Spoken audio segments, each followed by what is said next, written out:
thì cũng mang đến cho chúng ta cũng rất nhiều điều thú vị, từ những cái kinh nghiệm giảng dạy tới những cái chia sẻ phương pháp giảng dạy như thế nào. Và đặc biệt hơn nữa là vì những cái đóng góp của thầy thì thầy cũng được là vinh danh là một trong những người có tầm ảnh hưởng rất lớn ở quốc gia của thầy.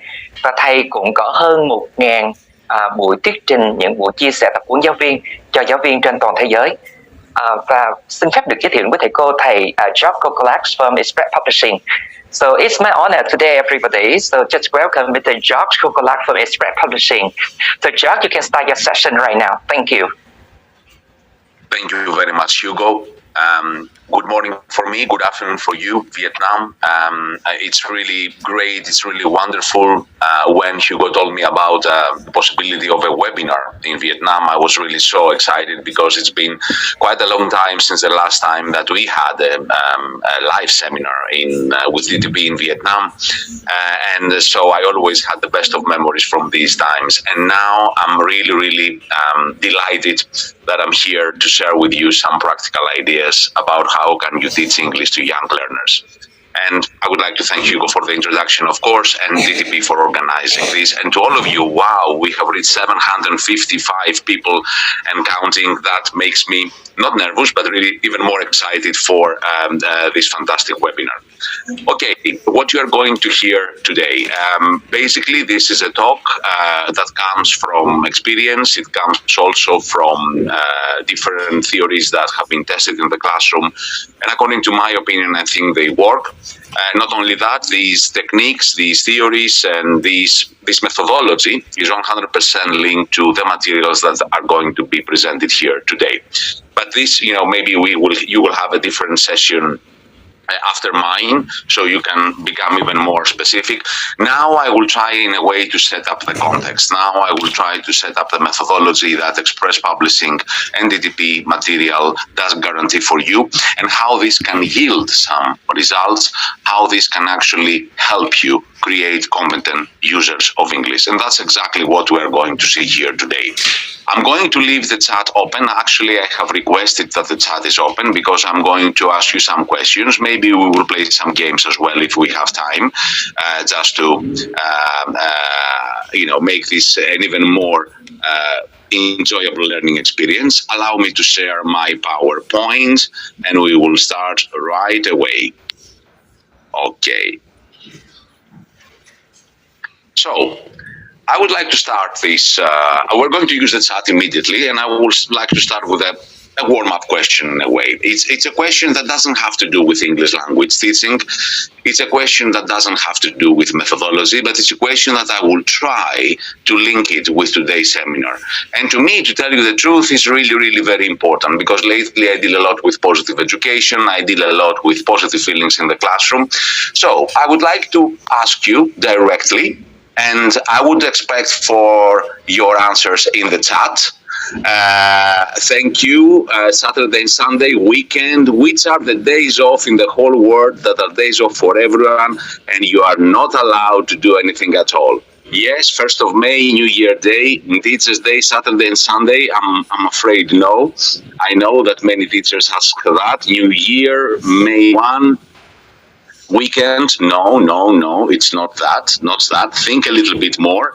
New Year, our birthday and our funeral, no. Labor Day, holiday, no. I'm looking for something else here.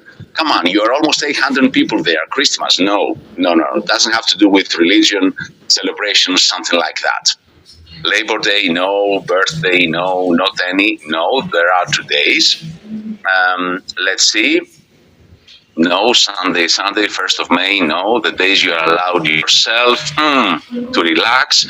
Okay, not that close. Rest day, Easter, New Year, Christmas. Okay, let me show you the answer. And the answer does not come from me. The answer comes from one of the masters of philosophy, from Mahatma Gandhi, that actually he said, there are 2 days in the year that we cannot do anything. Yesterday and tomorrow. Mahatma Gandhi. And I want you to keep this in your mind, because this is in a way something that it's linked to life, but it can be also linked to our teaching. And it has to do with the values that we use in our classrooms every single day. The values shape today. It doesn't matter about tomorrow, because tomorrow you cannot control. You never know what's going to come. And the past is gone. You cannot change it at the same time. So my point today is that I will try to focus on these 90 minutes that we have here. So to get the best, because this is something that I can control. This is something that I can do. And we will talk more about this when we will talk about values in the classroom and how they can be inspired. What counts is today. This is not only something said by positive psychology. This is said, it's a general rule of life. So the more we focus on today, the more we focus on becoming better on what we do, the more we focus on enriching our classes with positive feelings or effective teaching as well, this will definitely affect our students' characters. It will affect their career. It will affect, in a way, the future. But we don't have to think about the future. We need to focus on today. That's the first thing that I would like to give you for tomorrow, and keep at the back of your head that this refers mostly to the values that we have in our lives. These are the values that we need to form in our classes, but we will get to that in a minute. Getting into actual teaching and getting into more ELT methodology issues, I would like to quote from two gentlemen that I had the chance to meet, and that after reading many of their books, they are like masters of teaching. They are masters of neuroscience, masters of psychology, of cognitive psychology. And I'm sure you may know them, or you may have read some of their books. However, these two giants, let's say, of cognitive psychology, of cognition, and of learning, they have used in two different contexts, two different phrases and sentences, one same word. The word that you can see right now on the screen, understanding. The first one is Stephen Krashen. Stephen Krashen deals a lot with reading, with extracurricular reading. He deals a lot with many articles on how we learn better.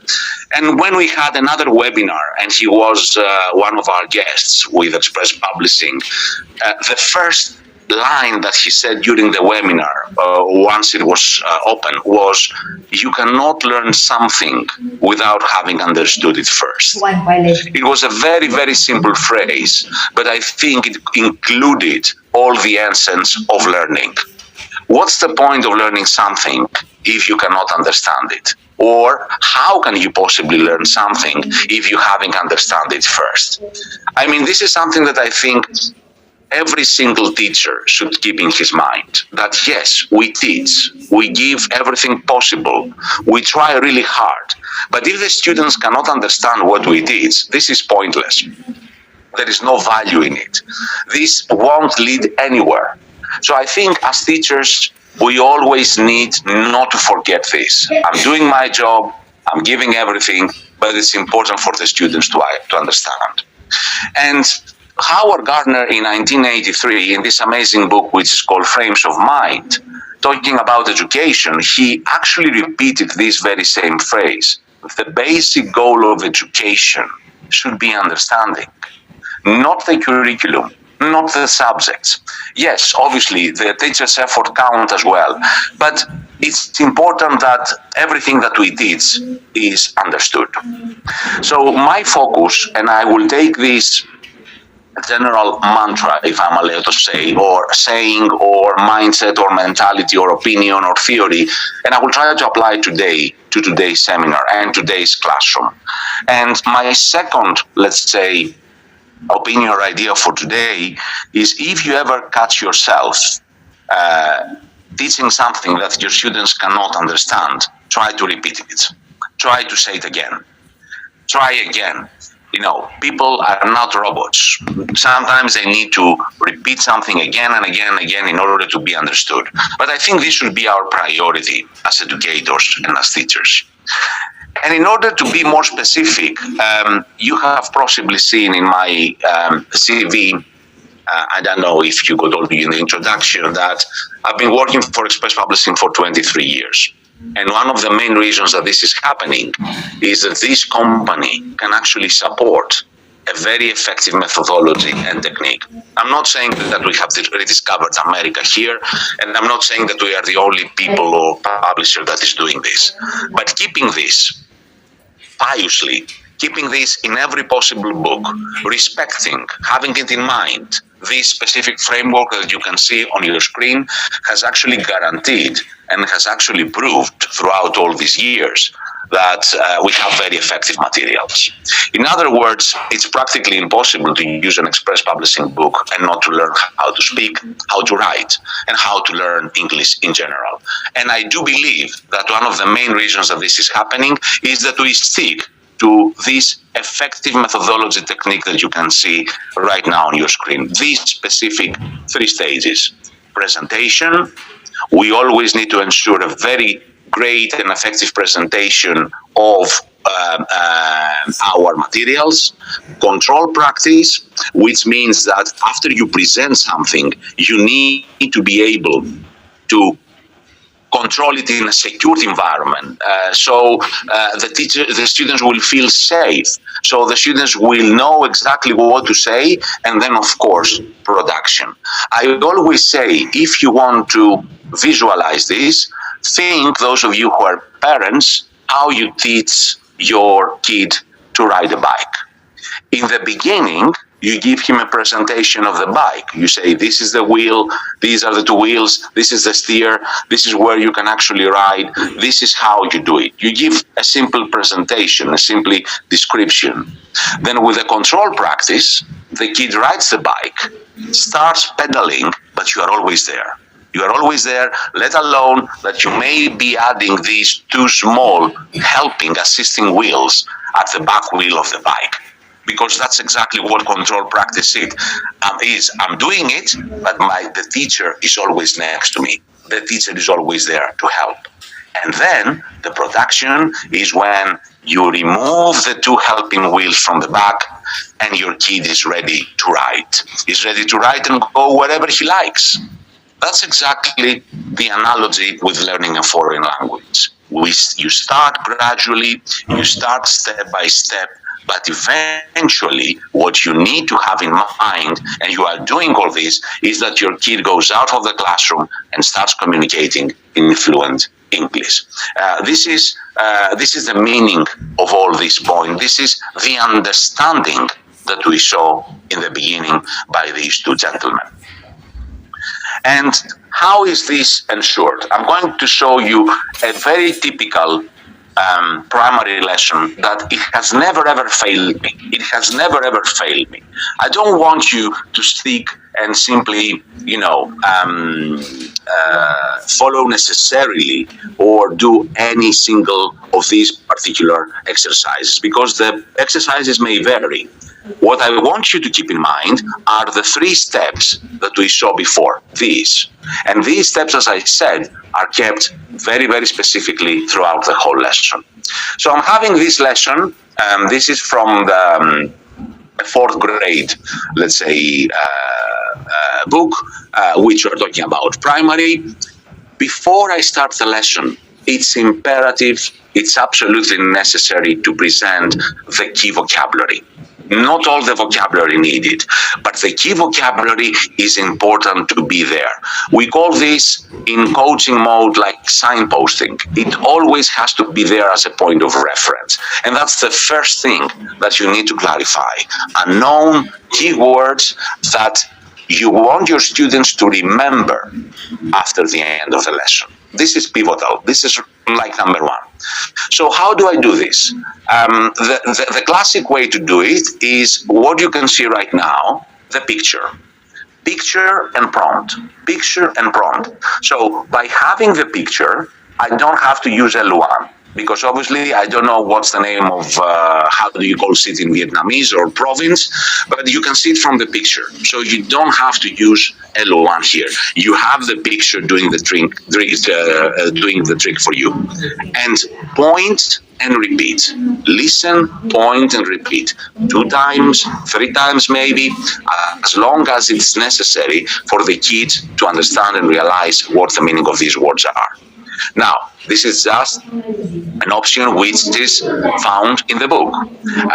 If you have, for example, a unit that talks about fruits or vegetables, maybe it's a very good idea that you bring the very same fruits in the classroom. Or if you have vocabulary that refers to things that you can see some real representation inside the classroom, like a door or a chair or a light or whatever, then maybe you can actually point from the objects that you have around. Any kind, picture or real object association with a noun vocabulary, you cannot imagine how it helps your student to retain this. So I cannot move on without having presented the vocabulary, and that's a couple of ways that I have just told you. Later on, you will see that Express Publishing and DTP is offering also wonderful technological solutions for the flow of the lesson. These are not gimmicks. These are not simply tricks to increase sales. This is actual educational software that will help you deliver the lesson. And I can show you by the end of this presentation, how you can do that. But back to the methodology. I have presented the vocabulary, and then I'm starting the phase of control practice. Keep in mind that control practice is something that may take you 5 to 7 minutes, maybe 10 minutes, or even 2 or 3 exercises, or it may take you even the rest of the entire lesson. When does it stop? It stops when you know and you understand that the students have understood their non-vocabulary. This is when it stops. And that's why I told you that if this moment never comes, you need to repeat again and again. Okay, I understand that there might be pressure. I understand that there might be somebody who actually puts pressure on finishing the syllabus. But even if you do that, what's the point if the students haven't understood what you have taught before? So the basic thing that I would do after presenting the vocabulary would be to listen and repeat. Very controlled practice. Where do you live? I live in a big city. You make the exchanges and you try to use as many of the words previously presented in that exercise, in exercise 1. Okay, but you are there. They see, they have the model, they know what to say, it's impossible for them to miss it. I continue my control practice. Look at exercise 1, point, ask and answer with your friend.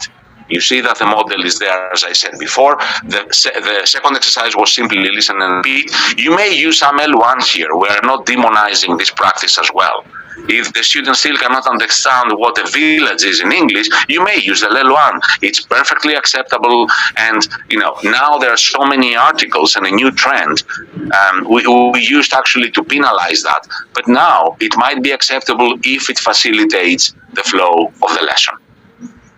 I want you to keep exercise 4 because I will make a specific comment later on.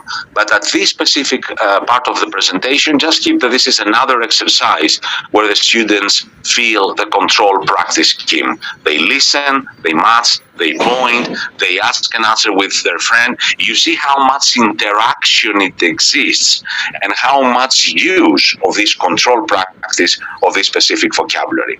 So by the time that I reach exercise 4, I have repeated the 4 key words at least 5 times. It's very difficult for me not to remember them and not to retain them after that. And because we all want to end the lesson on a high note, obviously, always, either in our books or this is a tip that I can give you to all of you that teach primary, you need to end on a high note. You need to end with a song. You need to end with the game. Excuse me. You need to end with something that will make the students live with a smile. But that's not only that. It's also about integrating this game, integrating this song with the rest of the things that you have presented. So this is not just a song to have a good time. This is a song, yes, to have a good time, but at the same time, repeating the vocabulary we presented in the beginning of the lesson. I talked to you about express publishing and about the methodology, and I would like to make a special comment. In a way, I would like to give you this as a challenge. I want you to open any book from Express or DTP and try, to see the coherence and the sequence between the tasks. One task leads to the other. No tasks are there for no particular reason. There is, let's say, a whole entity of a lesson that does make sense and actually yields these productive results. And of course, here there's a phonics corner that I'm going to refer later on. But here we have seen so far the presentation and the control practice in one lesson. The same continues throughout the whole book. Presentation and control practice is a mathematical type, if you want, an equation, if you want to call it, that will actually save you a lot of time. It will provide a lot of security, and in a way it will be a guarantee for learning. Even if the lesson advances, even if the book advances, and if you have, the material and the level increases, still this can be a guarantee for you. And I'm going to analyze in a minute what and get even deeper to that, because there are certain parameters that we need to have in mind. And I told you that I'm not going to talk that much about this control practice idea of this particular exercise. You remember in the unit that we analyzed, we saw exercise 4. And maybe you can see that I have gathered on this slide so many other different exercises numbered 4, 4, 4, 4, and we have to 5 that will make a special reference. Why I did that? Because these exercises come from the exact part of the lesson that refers to control practice, but in the following units. I mean, so far I have presented the vocabulary, I have done some listen and repeat. This is the task where the students for the first time are about to use it and start thinking of providing a more free context within the control context. But my point is not that. My point is that after all this experience, I have, in a way, raised up and brought up as a teacher trainer, and I have listened many times to this comment that I think it's a myth, that a good book is made by the topics, that a good book is made by illustrations, that a good book is made by the digital support. These may stand, but I don't share this opinion, because I think that a good book is all about the tasks. No matter if you have a colorful book, full of resources, with animation, with the other, with digital, if the tasks are not attractive for the students, it's very improbable that this will actually keep the interest of the students. What makes a book good, what makes a book effective, is the variety that you have within the task. That's why I have isolated these particular exercises. Look at exercise 4, the first one. Look, read, write, ask and answer with your friends. You have 4 different commands, you have 4 different tasks within the very same task. Let's have a look at this one. Read, choose, point, ask and answer with your friends. Both of these, like this one, listen and write, ask and answer with your friend, ask and answer with your friend. They end up in the very same result of control practice. But before this, I'm adding a little bit of variety. It's not simply read and say. It's not simply listen and repeat. I have done this previously. It's like immersing into the very same task itself. And having provided all the previous steps, having provided all this clear landscape for the students, it's very easy for them to start gaining confidence, my friends. That's why I'm telling you this.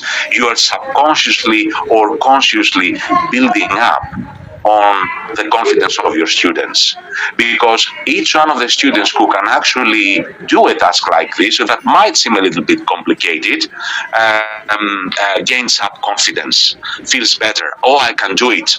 I know how to speak English. I managed, to look, read, underline. That's my process. The teacher simply shows the path. The teacher simply shows the way, shows the direction, but the students will do these tasks. And when they finish them, when they realize them, when they understand them, as I said before, everything is going to be very easy. And of course, don't think that it's only about what you can see on this screen. When I say variety of tasks, I mean variety of tasks. I mean different variations can actually occur. Draw a sign, ask and answer with your friend. It can be an option as well, because you may have kinesthetic learners, you may have people or students who express themselves better with a pen or a pencil or with a crayon, and they may want to be more artistic, more creative. So never underestimate the power of the variety of tasks. Is really, really important. Now, the next stage has to do with production. And when I talk production, I will use again this idea of, sorry about that, of the different tasks. I'm going to refer to this more extensively for later on. For the time being, what is important here for me is that we start entering the phase of production and activation. Okay, and in order to show you how guided this is, that's why I have put these two rubrics together, these two sections together. Here you have the unknown words that supposedly I have presented to you before. Now we move from city, province, town, village to quiet, beautiful, noisy, and crowded. But you start seeing what we call a solid text. I think this is a great progress and a great advance, and another great reason why I love express publishing material. This is the 4th grade of primary. Your students need to get used not only to dialogues, not only to simple lines, not only to simple, let's say, exchanges like listen and repeat. Their eyes, their mind, their training needs to get accustomed to solid text. Why? Because these are the texts that they will find in exams later on. Not only in English, even in Vietnamese. This is exactly the format that becomes part of composition. This is what they request when they will go out to work for a company and use English as a written form. A solid text to be able to read it, to understand it, let alone produce it. So you are also working in an undercurrent way towards this direction. I don't like books that they start these solid texts after the 7th or 8th grade because they think that the kids are not that mature to deal with it. This is completely wrong. And I think this is a great underestimation and undermining of the students' minds. The students can do many things when they have the right guidance. So let's have a look at the chat. Who can give me the first word from number 1? Hello, my name is Kim, I live in a village. It's, who can actually give me the word?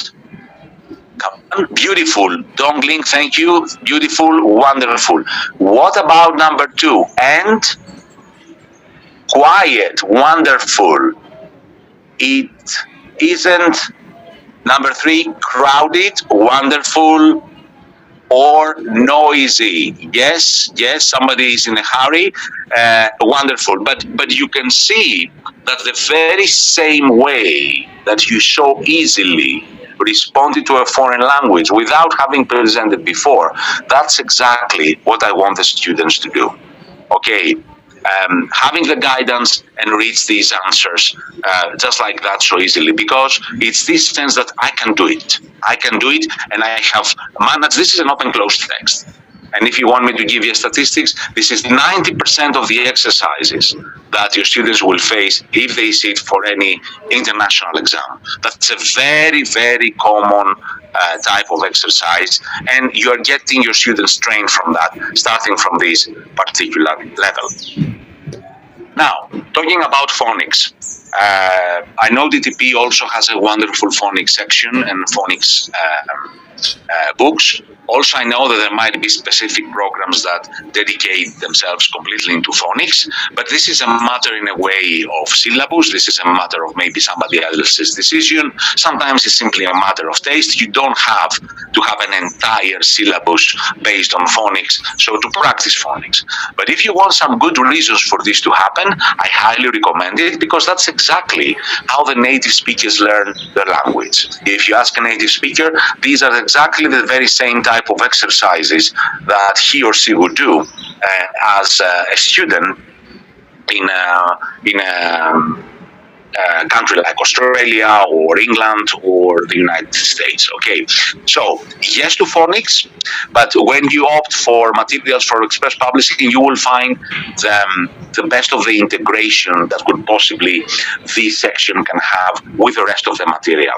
I mean, it's pointless if you simply introduce phonics in a way that is not related to what you did all the rest of the days in the classroom. It has to be part of your lesson.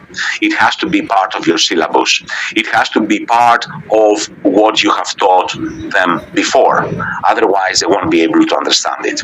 And that's exactly what is happening here. That's why we have the phonics corner, where they get this listen and repeat, listen and practice.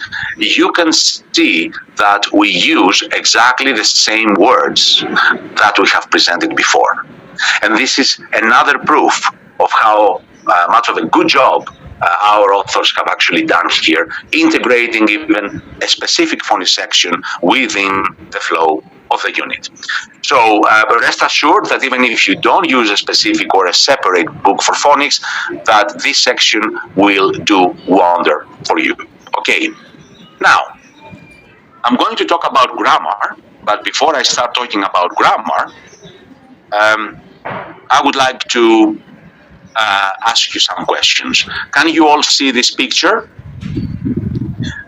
You can see this picture? Can you all see? Go and bring my slippers, says daddy to the daughter. Okay, now, fair enough. I have some questions for you that are going to appear on the screen, and I want you to answer in the chat. Question number 1. Does the girl understand the question? Yes or no? What do you think? Yes? No? Okay? No? It's not a question, okay. Yeah.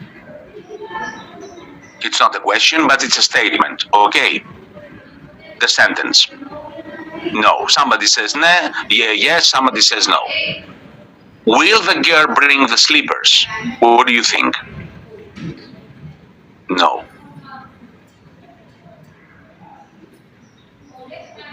No. Yes. Okay.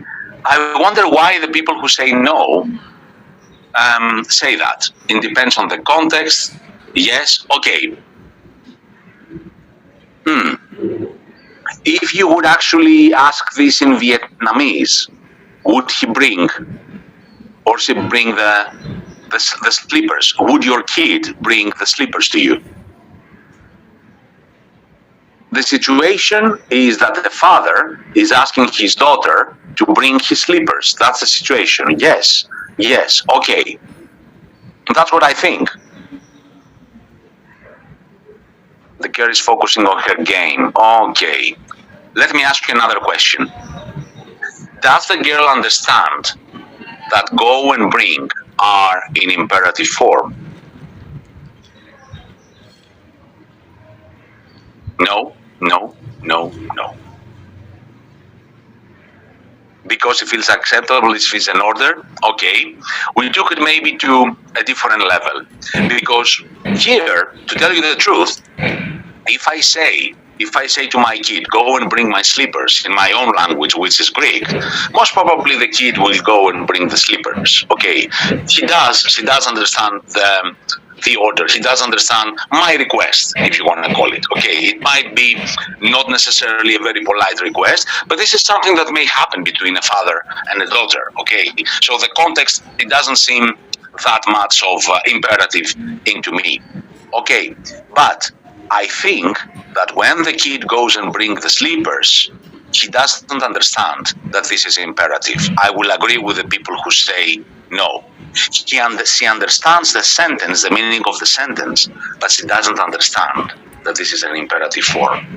And this is exactly what I'm leading with my next slide. And it has to do with grammar. It has to do with grammar because I come from a background where my teachers were insisting a lot in grammar theory, but not in grammar understanding. So when I say to you, go and bring my slippers, chances are that you are going to do it, or that you are not going to do it because you don't want to, not because you haven't understood the question. But if I ask you whether you know what kind of grammatical form that phrase was, I don't think that you will be able to answer this if you were a kid, because you haven't learned this theory. So you see, sometimes it's happening the other way around. We insist so much on theory, we insist so much on, learning the rule, but not so much on understanding. And this brings me back again to what Stephen Krashen was saying. And that's my one and only tip when it comes down to grammar. Make sure that the students understand the meaning of grammar structures. Make sure that they understand what is the meaning of paint or painting, study and studying, this essence of duration. Make sure that they understand what are the usages in context. This is really important.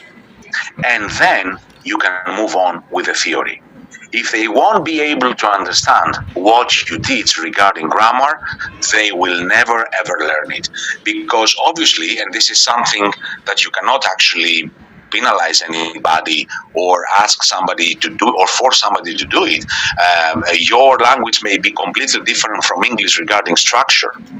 So it's very difficult for a non-native brain to understand certain usages in a foreign language. Okay, for example, in Russian there are no all these tenses. I know that Russian students struggle many times, with the tenses because they have only 3 different tenses in Russian, or there might be some tenses in English that do not exist in Vietnamese or in Greek.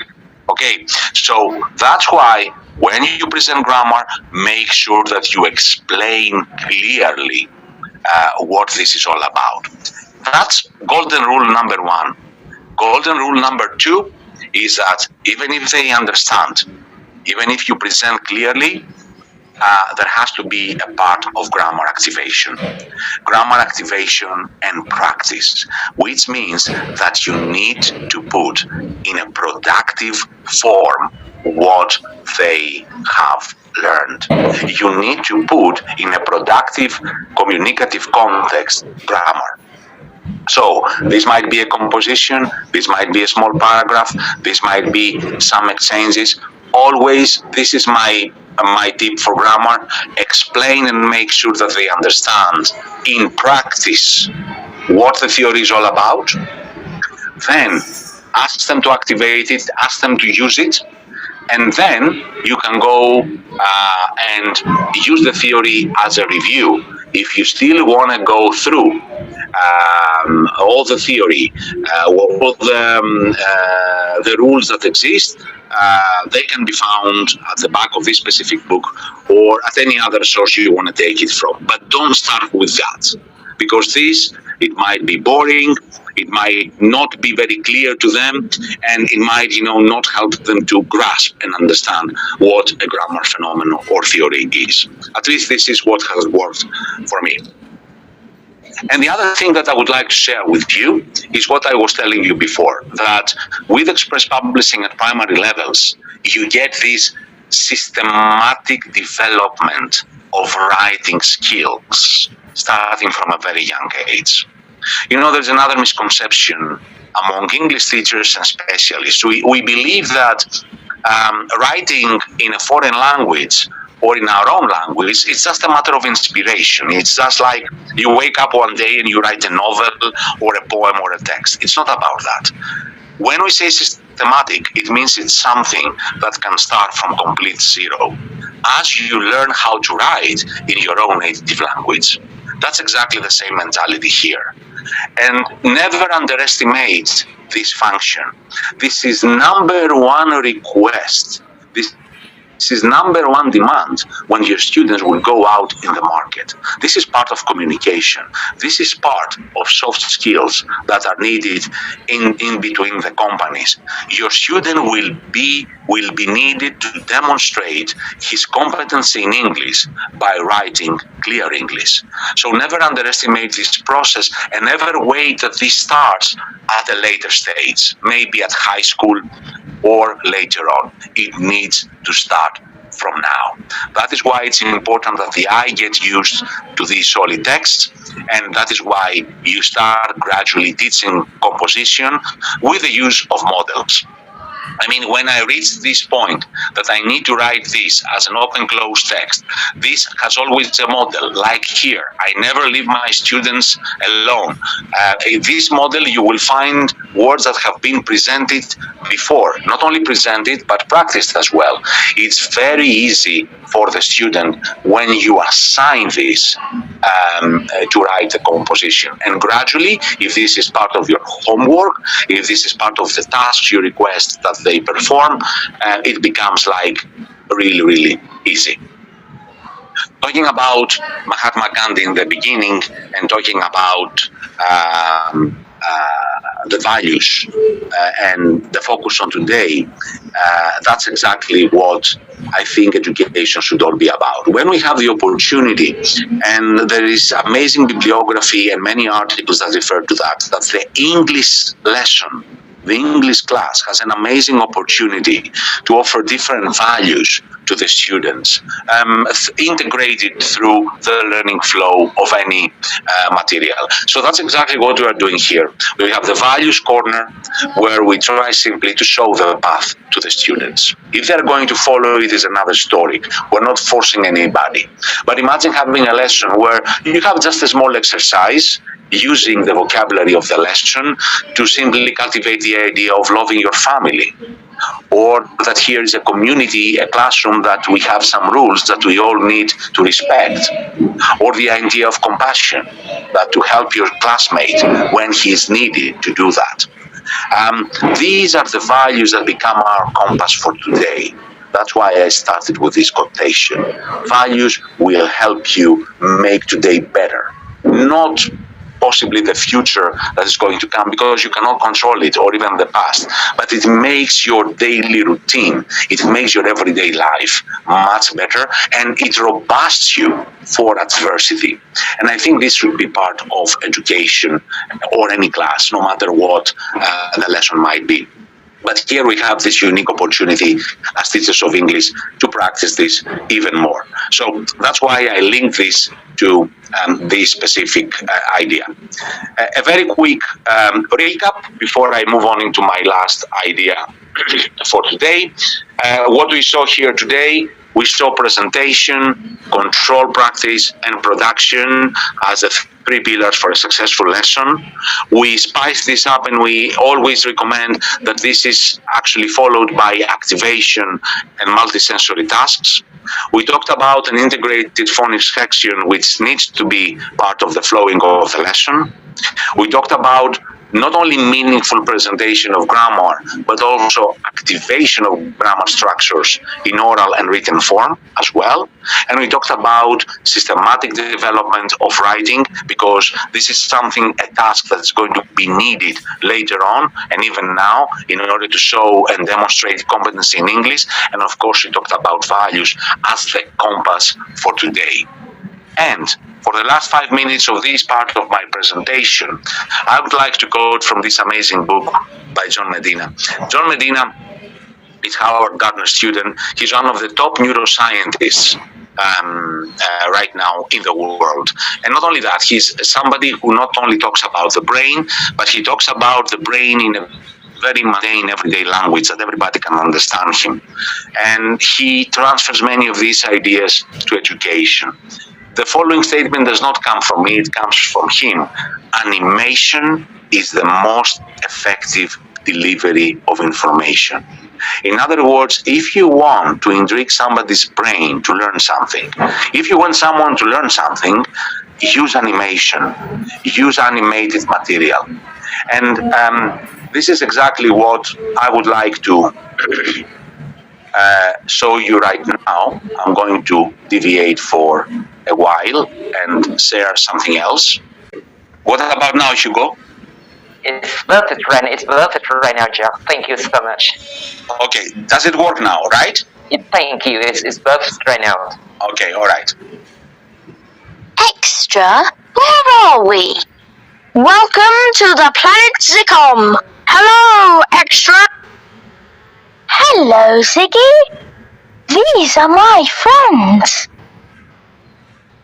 Oscar, look. He hasn't got any hair. And he's got a blue nose. Yes, I haven't got any hair. Can you help me, Extra? Yes, I can.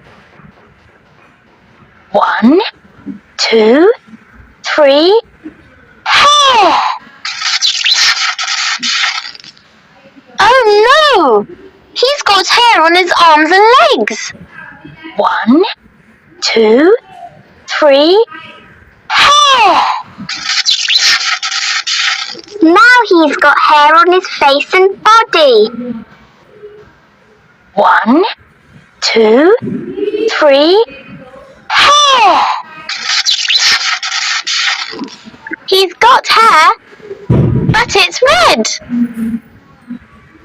Oh, Ziggy, you've got fantastic red hair. Differentiation, help from my friends, and some fun. This can be the message of the story. But to me, from the perspective of the teacher and delivering a lesson in 2023, what is important for me, my friends, is that you have this video available in your hands. And I think for free. To deliver your lesson, because that's exactly the most effective delivery of animation. We're talking about this very same text, about this very same story, but it's fully animated. Those of you who have young kids, maybe you do realize why the kids wake up on the weekend and they go and they become literally glued in front of the TV, because they actually love animation. Animation sparks the brain synapses. Animation helps you learn better. And just to show you what I was telling you before, here you can see the entire lesson. All the exercises are activated, all the stages which we saw before. For example, you can actually present the vocabulary through the software. Big sister, baby brother. They can repeat it as many times as they wish. They can eliminate the words, so they can actually ask them to remember. It's super complete. Then the control practice I was telling you before, with the audio included. Have you got any big sisters? The more control practice I told you, looked about the listening activity, more control practice, and the let's play the game I was telling you before. And of course, yes, don't forget the phonics sections. So you can see how well integrated they are. And the same stands for this lesson. You can see all the exercises are activated. I'm not going to tire you anymore. This lesson as well, and this lesson as well, where you have here the values and the written input and context, the composition. Here you can see that exercise was done by you, and of course the value corner I was telling you before. The activity book is also activated. You have a word list as well, where they can see the words, and if they want, they can actually fill up the translation. And of course, you have also so many vocabulary ready-made games for you, because I would like to end on a high note. Big You sister. find the words, you score the basket, the basketball, you score in the basketball game. If you make a mistake like now, you fail. 27. Imagine how you can actually activate the whole classroom with this. And of course, last minute and last point, very important, natural flow of the language in all these conversation and dialogues. This is not wooden language. This is everyday situation, everyday language. It's simple, but not simplistic. That's another great class of our Express Publishing materials, specifically at primary level. Hugo, I hope I am on time, and maybe it's time for a break. You are the master, so you tell me. Well, thank you, Josh. It will be good for my students. And I will try to answer these basic questions because usually, as I said, what I'm trying here is to provide a context for you in order you can move on and be with your teaching as free as possible. I feel that the teacher should actually enter the classroom with a very clear mindset of what he or she has to do. So I'm trying simply to offer you some answers here. So regarding the first why and not the how I do is CLIL can actually help you with what you can see right now on the screen. When we teach English, the topic should not be just interesting. The topic should be engaging and compelling. And I'm saying this again, working for a publisher for many years, because as I said in the beginning, everybody talks about the topics. My friends, the topics are clear. The topics are defined by the Common European Framework, by certain other syllabi. When you are a beginner in a foreign language, you cannot simply stand up and start talking about the financial crisis in the Gulf or in the world, okay? When you are a beginner, you are restricted to talk about specific topics. So these topics are somehow defined by somebody else. They are very, very clear. They are 1, 2, 3, 4. However, this does not mean that within this very same context that we cannot actually not keep it a little bit, make it a little bit more interesting. And by saying more interesting, I'm talking about even another grade: engaging, compelling. If you don't know what actually compelling means, because you may have an equivalent translation, it means something that can actually engross the students. It means something that can actually catch their attention. It means something that you want to watch more and more and more, or read more and more and more about it. And that's why I believe and where CLIL can actually help teachers. It can help a lot by getting the topics from CLIL and try to integrate them into ELD.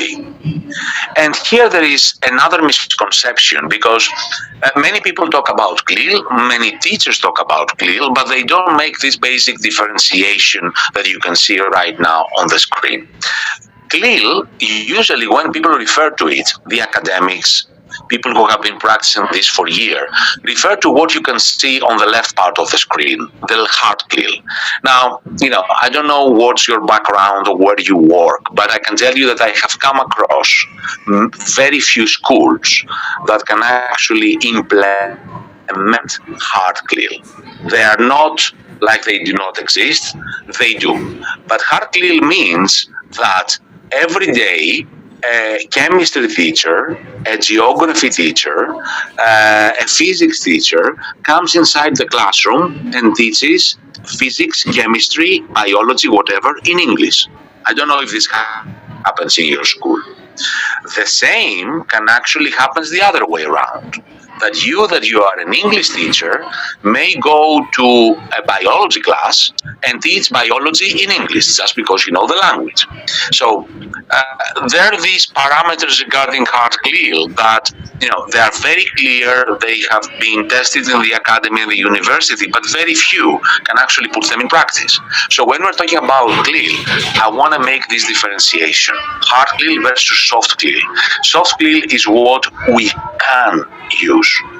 Soft CLIL is something that you can do even tomorrow. Soft CLIL is something that is, according to what I said before, you get the topics, you get some basic tasks, you adjust them according to the language level of your students, and thus you try to spice up or offer a different option for topics, more interesting topics, to your students. You will find many definitions on the internet about these two different notions. I have chosen something that simply can be very much understood, but I think it's very important for you to make this distinction on your minds. And not only that, being able at the same time to realize why you are entering the classroom. to practice CLIL. This is, I think, number one, because everybody talks about CLIL, but very few actually realize what this is all about. And I'm going to play a small game with you, so to show you in the best way possible that I can, how you can actually deal with this. I'm opening the webinar chat. There's going to be also some questions on the screen, and I want you to try to make some calculations and try to give me the answer on the chat. The topic of today's CLIL game or lesson is maths. Maths for primary lesson, for lesson 4 at the primary classroom that we have seen before. So let's see if you are ready for the first question that will come on to your screen. Come on. I get up at 7:30. 30 minutes later, I go to school. I go to school at what time? Let's see, 7:30. No 7:30. 8. Thank you. 7:30, then 30 minutes later I go to school. 8. Let's see if the correct answer is 8, because we have some great mathematical brains here, of course. 8 o'clock. But you see, let's analyze a little bit the task. Very simple. I have taught and presented to you the times beforehand, but in order for you, not 7:15, because 7:30, so 30 minutes later, it's 8. Okay, but you need to make to make the calculations in order to be able to answer this question. So it's a perfect integration of CLIL within the lesson. Are you ready for question number 2? Let's see. Question number 2. I go home at 3:30. 15 minutes later, I do my homework. I do my homework at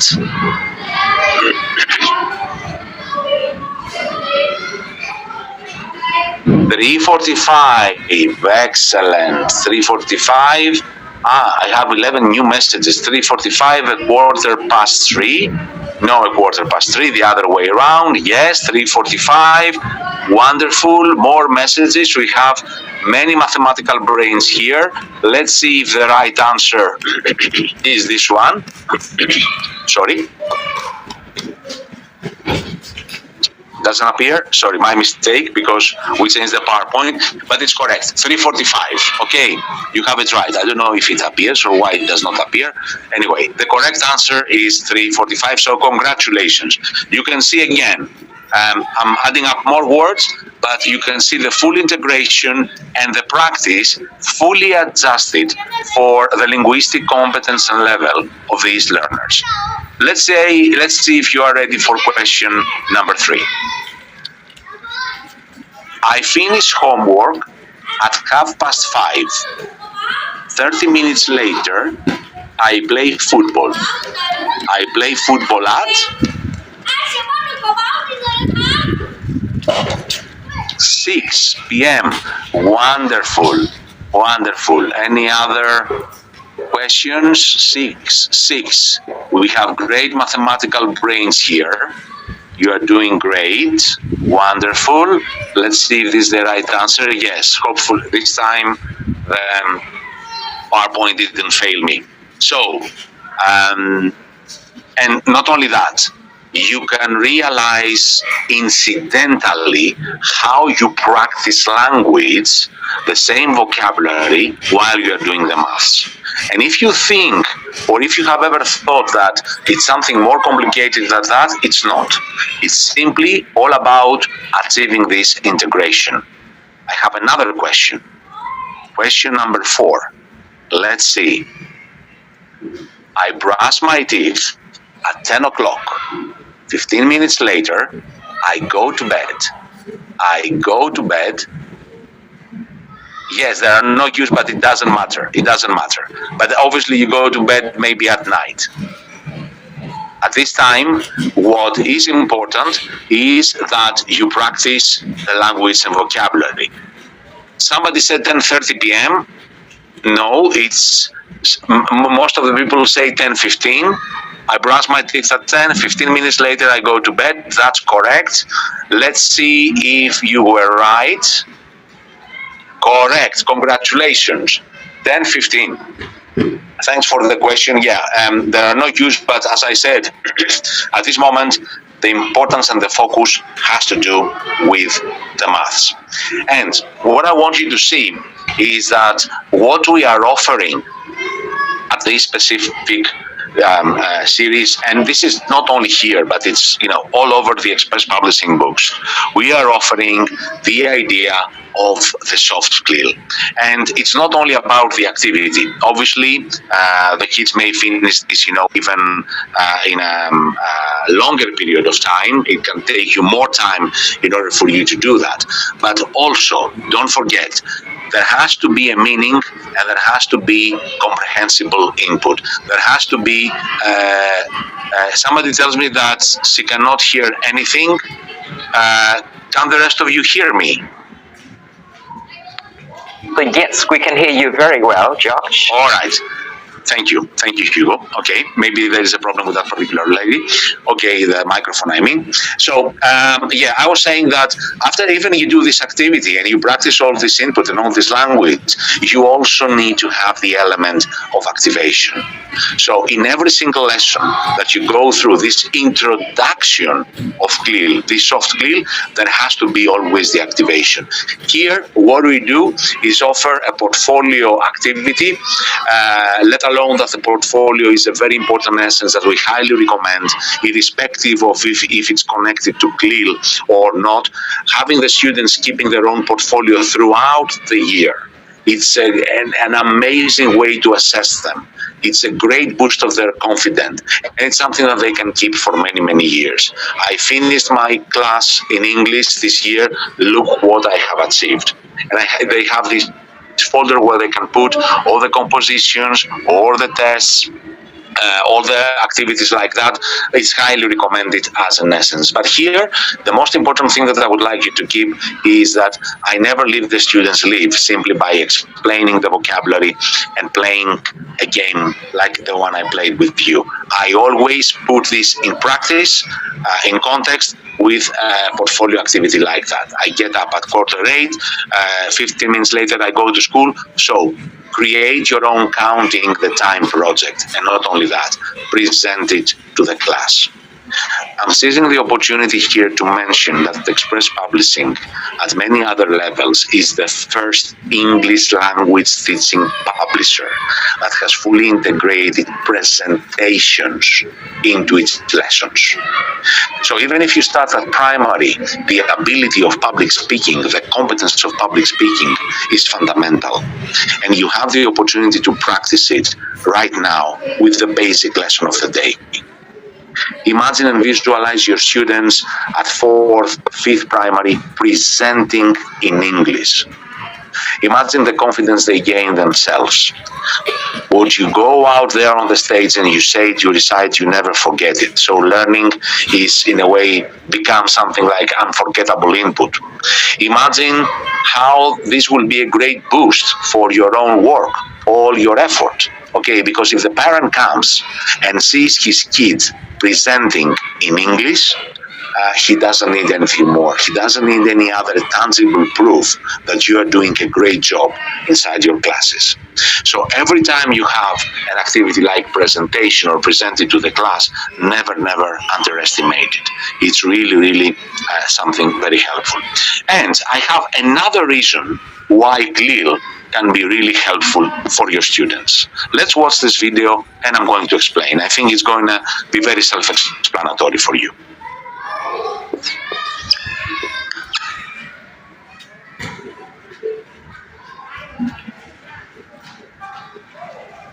So there's a place in Philly called Barclay Prime, and their cheesesteak costs $100. Now, the average cheesesteak costs about $5, but Barclay Prime has been really successful. And of course, there are many factors as to why, but one of the factors is social currency. And the idea with social... But if you are looking for an explanation why this is happening, it's happening because it makes us feel good. If I go and eat a steak sandwich in Philadelphia that costs $100, I want everybody to know about it. Why? Because that's my social currency. That's how it makes me look good. And there's nothing bad with that. I'm just explaining maybe typical social human behaviors. But this is also what CLIL can give to the students. Remember, we talked about the compelling topics. So if you share information that gives them something that they didn't know, this boosts their own social currency.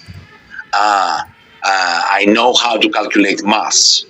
Or if you use other information that comes from other subjects like zoology or some amazing facts or things that they didn't know, this actually they go immediately and they can share with their friends, not necessarily on social media, but within their own group. They can actually say, oh, I know this. Did you know, for example, that the capital of Hungary was Budapest? Oh, I learned this in my geography lesson. And all these tips of knowledge that make them feel good, or even maybe they want to post as well. So this might be another reason why you want to go for CLIL, and this is, the rest of the activities that you can see throughout the book. There's a specific CLIL section where this can be practiced, but this is also has to do with the activation I was telling you before. Big or small family, what's the weather like today? Can you tell the weather in English? Can be the social currency here. Counting the time for a kid that is still in primary school, this might be a big deal, specifically if he does this in English. And the last presentation, the last activity for today is something that has to do with drawing, and I would like to play this with you. Let me open the chat again. Somehow, yeah, okay. So I want you to have a very, very close look at the drawings and tell me which one of these actions comes first in order to paint the monkey. So you have A, B, C, D, E, F, and you have pictures 1, 2, 3, 4, 5, 6. So which one of these comes first? C, let's see. Yes, Sao Kim, congratulations. Which one comes one step at a time? So 1 is C. Give me number 2. Number 2, people say F. Yes, congratulations to all of you. Draw the monkey's face, draw eyes, the nose, and the mouth. Draw 2 ears too. Wonderful. Which one is number 3? B. Let's see. Draw the monkey's body. Yes, wonderful. Congratulations. Excellent. Yes. Which one is number 4? Number 4, people say, I'm confused. Do they say E or A? E or A? There are some E's, there are some A's. Let's see who is right. I have draw the monkey's body. Now the next one is draw the monkey's legs and arms. You can see that in 4, that's exactly what is happening, the legs and the arms. So 4 is A. Somebody is in a hurry. He says 5 is E. Now, all of you, give me now number 5. 5, E, E, E. E is draw a long tail, hands and feet too. E. Wonderful, congratulations. And of course, the last one, color you cute monkey, is holding a banana. And you can see, that's why I wanted to have this activity with you together, because that was a mini CLIL lesson. It was a mini CLIL lesson. You had to read. It doesn't matter if obviously you speak proper English. Imagine doing this in your classroom. The kids not only need to understand each one of these tasks, they actually familiarize themselves, and the pictures help them with understanding. And then they need to put this in order, which means delivering the task. And if you are in the mood, they can actually draw the monkey for you. This is actually all the examples that I have used come from this specific series, and I guess you will have a presentation about this in a while. But before I finish, I would like to show you, since we talked about CLIL, I would like to show you just a specific part from the interactive whiteboard that refers to CLIL. Sorry about that, share screen. Okay.